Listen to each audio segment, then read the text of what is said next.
Bagaimana kabar kalian? Saya harap kalian ada di dalam kondisi yang baik.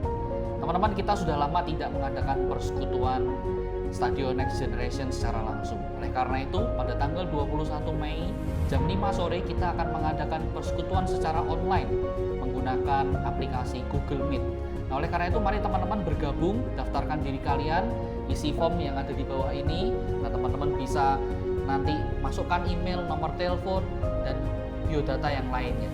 Ayo teman-teman bergabung dengan kita akan seru-seruan bersama-sama di Google Meet. Tuhan Yesus memberkati.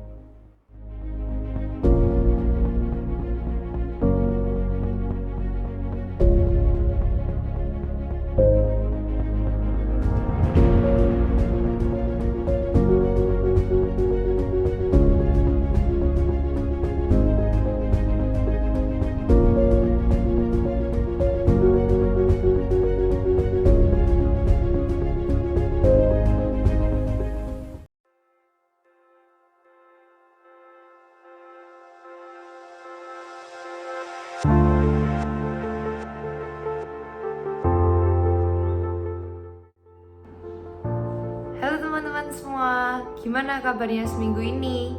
Semoga semuanya sehat dan baik-baik saja ya. Memang sudah lama kita tidak bisa berkumpul dan berjumpa satu dengan yang lain di gereja. Tapi biarlah melalui persekutuan online ini kita bisa sama-sama dikuatkan. Yuk, sebelum kita mendengarkan firman Tuhan, kita naikkan pujian kita sama-sama.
Halo teman-teman, apa kabar? Shalom buat kita semua. Dimanapun kita berada, saya berdoa kiranya tangan Tuhan selalu memelihara dan menjaga kita semua.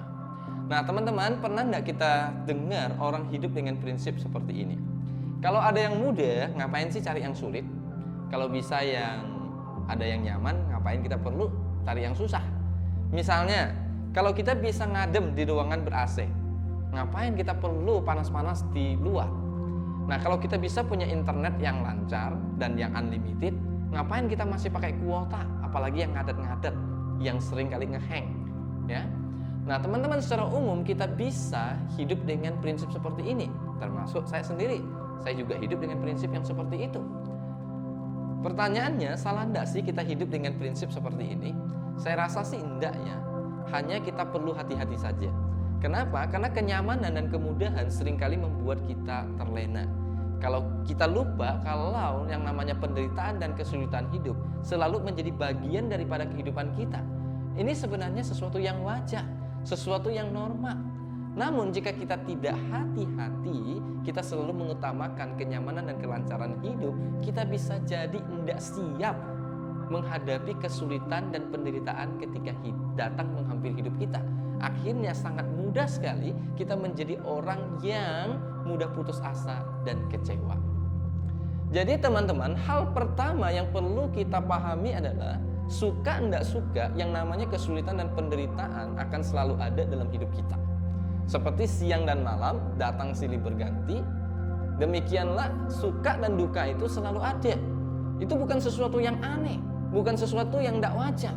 Nah, yang terpenting sebagai anak Tuhan, kita harus punya mental yang selalu siap untuk menghadapinya dan selalu punya mental yang siap untuk menjalani segala situasi dan keadaan.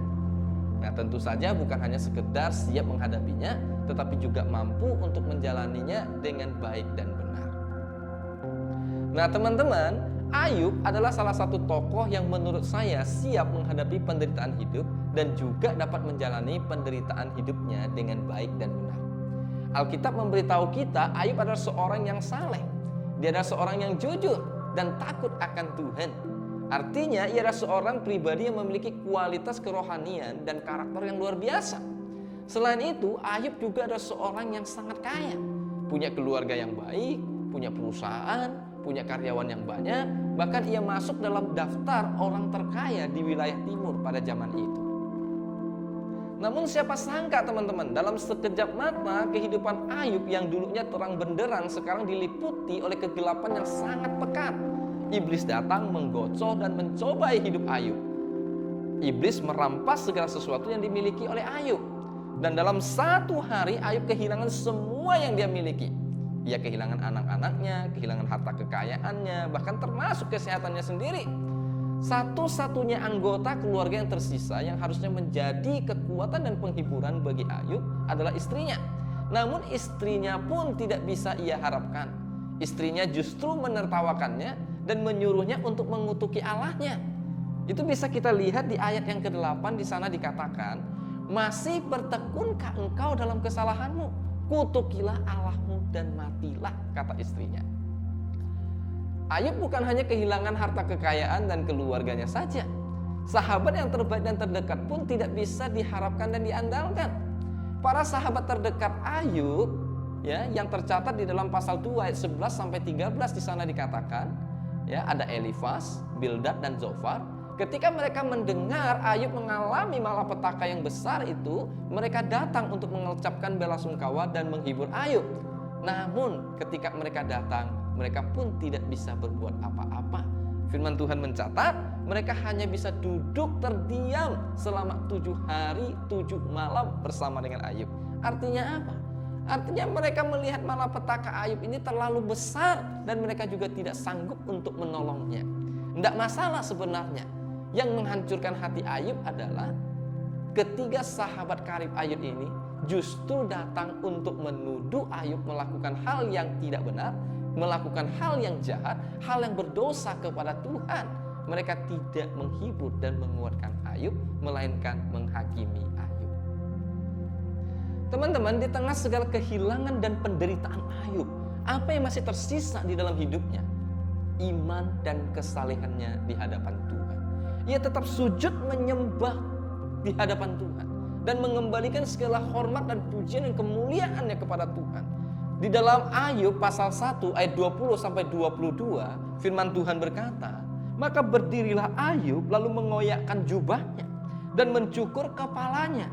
Kemudian sujudlah ia menyembah, katanya, dengan telanjang aku keluar dari kandungan ibuku, dan dengan telanjang juga aku akan kembali ke dalamnya.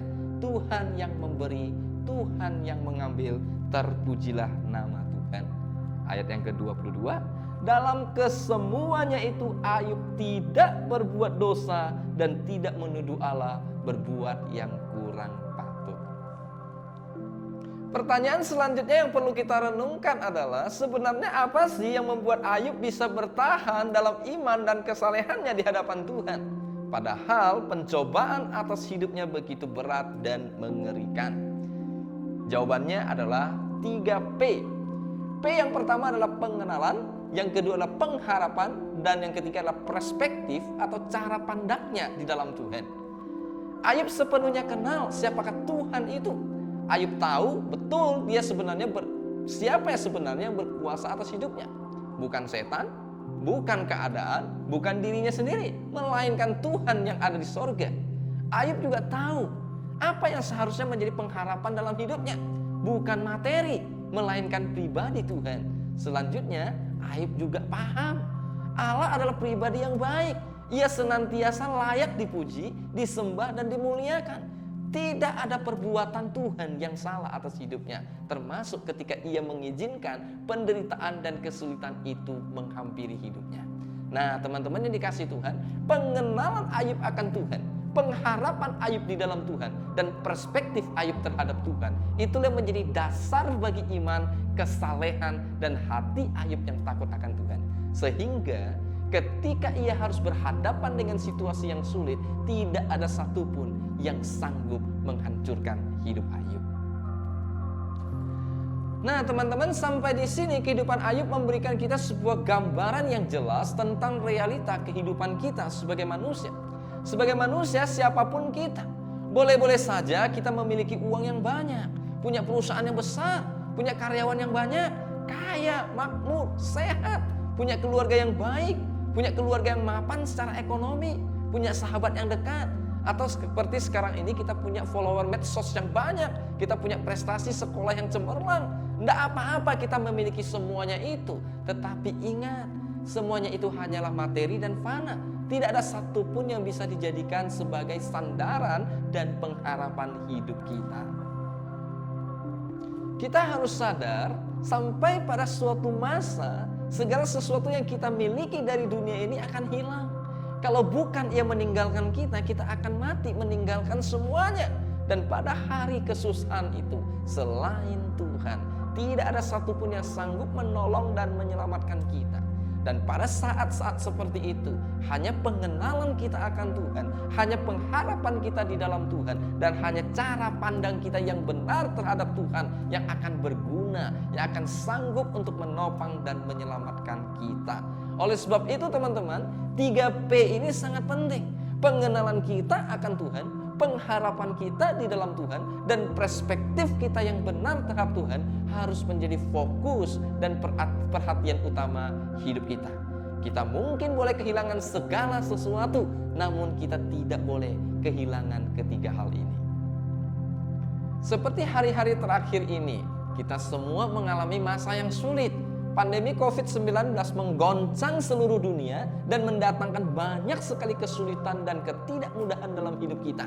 Setiap hari kita harus ngumpet di rumah, tidak bisa jalan-jalan lagi ke mall, kita tidak bisa lagi nongkrong di kafe, kita tidak bisa kumpul dengan teman-teman, dan tidak bisa melakukan apa yang kita senangi saat ini. Mau pesan makanan lewat GoFood aja atau Grab saja dibatasi oleh orang tua kita mungkin, atau bahkan mungkin dilarang karena takut tertular oleh COVID-19. Nah, teman-teman, di tengah kondisi yang seperti ini tentu kita merasa tidak nyaman. Ada perasaan sumpek dan perasaan bosan menguasai kita. Nah, sebagai anak-anak Tuhan, bagaimana kita harus melihat peristiwa ini? Dan bagaimana sikap kita meresponi dan menjalani semuanya ini?